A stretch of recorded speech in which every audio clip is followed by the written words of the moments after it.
زمانے میں جب لوگ کسی صاف ستھرے علاقے کو دیکھتے تھے، کسی صاف ستھرے محلے کو دیکھتے تھے،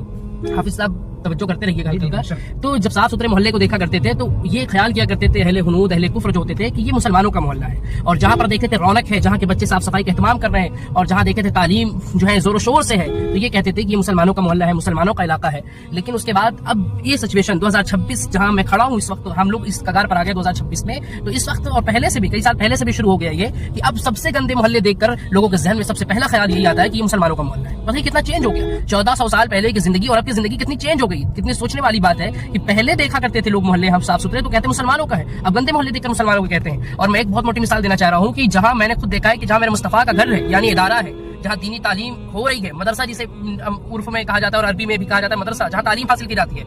جہاں درس و تدریس کا کام ہوتا ہے، وہاں تک میں نے دیکھا کہ وہ لوگوں نے وہاں کے بھی پاس نہیں رکھا، جو اہل ایمان ہیں، جو کلمہ گو ہیں، انہوں نے وہاں کا بھی پاس نہیں رکھا اور وہاں پر بھی کچرے ڈال رہے ہیں، وہاں پہ بھی گندگیاں پھیلا رہے ہیں اور کوئی الفت نہیں ہے، وہاں پر گالی گلوچ تمام چیزیں ہو رہی ہیں۔ بتائیے جب ہمارے کرتوت ایسے ہو گئے ہیں، جب ہمارے اعمال اتنے گندے ہو گئے ہیں اور ہم دیکھ رہے ہیں کہ ہمارے لوگ جرائم میں، میں نے یہاں تک رمضان المبارک میں زنا کرتے ہوئے مسلمانوں کو گرفتار ہوتے ہوئے دیکھا ہے، بتائیے زنا کے جرموں میں گئے ہیں، چوری کے جرموں میں گئے ہیں، جھوٹ کے عام دنوں پر تو یہ رویے ہو ہی گئے جو کہ خلاف شرع ہے، سخت گناہ ہے۔ اس کے بعد رمضان کا مہینہ اتنا پاک، اتنا پوتر مہینہ، اتنا صاف مہینہ، اس میں بھی ہم اپنے نفس پر جو ہے قابو نہ پا سکیں، تو اب بتائیے ہمارے اوپر ایسے جو ہے مسلط نہ ہوں گے ایسے حکمران تو کیا ہوگا۔